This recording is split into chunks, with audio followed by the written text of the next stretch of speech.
Hey, botheads, welcome back to another TTRP. That's a Transformers Talk Raw podcast on YouTube and Spotify. I'd like to thank you guys for coming in and listening to this weekday segment.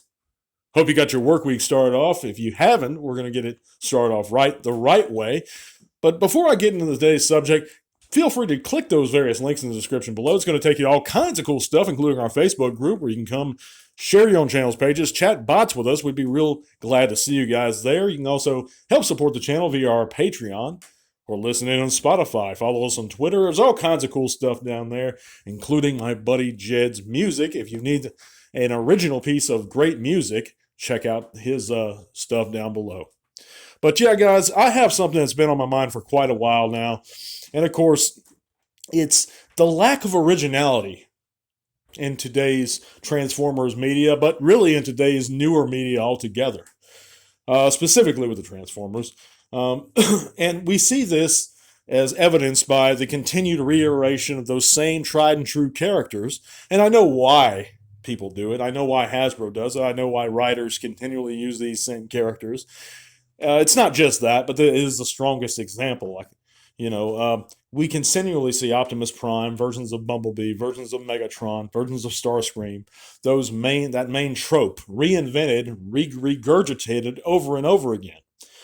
I would have loved to have seen much like they did in Japan, a continuation of the U.S. Sunbow cartoon, and in that continuity, including the events of the Rebirth. But we didn't get that. The show ended.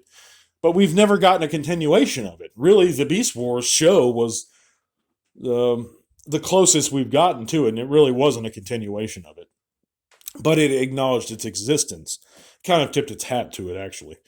But this lack of originality, like I said, it's to me, and this is all just my opinion, it's just me rambling on, guys, seems evident in everything. I mean, in the newest movies, if we look at Rise of the Beast, guys, come on, what are they doing that's new here? These are the same characters. It's going to be pretty much settings we've seen before, plots we've seen before. It's not going to be anything new. And you can make the argument, well, nothing's new. That's true, but you have creativity, imagination that is utilized. You can take elements of older things and turn them around into something refreshing. This is what George Lucas did when he created Star Wars. He took elements of Flash Gordon. He took elements of the samurai, of various religions, and he put them together. But it felt entirely fresh. And I'm not saying disregard Optimus Prime, disregard Megatron. Those are part of Transformer history. But I'd love to see some new Autobots and new Decepticons and strong characters, great writing and characterization, good dialogue, a focus on these unique and new characters. And that's what the 86 film did so great. It just set aside the old and brought in an entirely new cast. And that cast, in my opinion, was pretty strong. But we see it with films, and I can go on and on. These remakes today, they can't make something. Very rarely do they, but they keep rehashing what's been done before.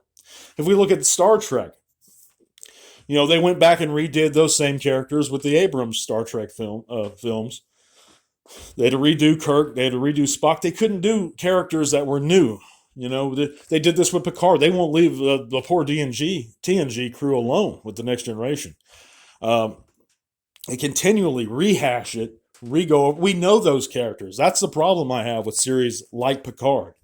We know everything there is to know about Jean-Luc Picard.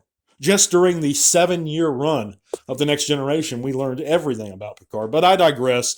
This is about Transformers, but I'm making a larger point here, guys, that there is a serious lack of creativity and imagination in today's media and our pop culture, in my opinion. Now, I'm not saying there's no creativity, there's no imagination. Of course, we have great things within them. And I think, if we look at Transformers animated, I think it did a great job of using those old characters, but making them refreshing and feel new, sort of. Because no one would make the argument that for example, the animated Prowl is anything like the G1 Prowl. They took the name and just made an entirely new character, so to speak. Optimus was essentially, in my opinion anyway, I've watched a little bit of animated. I enjoyed it for what it was. I enjoyed the premise of animated. Art style wasn't for me, but the premise was really great. And Optimus in there, he's not much like the G1 Optimus. I mean, not in who he is or where he starts out anyway. But I'm sure you guys see my point. You don't have to agree with me, but let me know in the comments what you guys think. Is there a serious lack of imagination or of creativity in today's Transformers? What could they do to improve? Am I just ignorant, don't know what I'm talking about? Let me know down below, guys. By the way, we're going to have a new giveaway real soon. Check back with us also for this next weekend edition.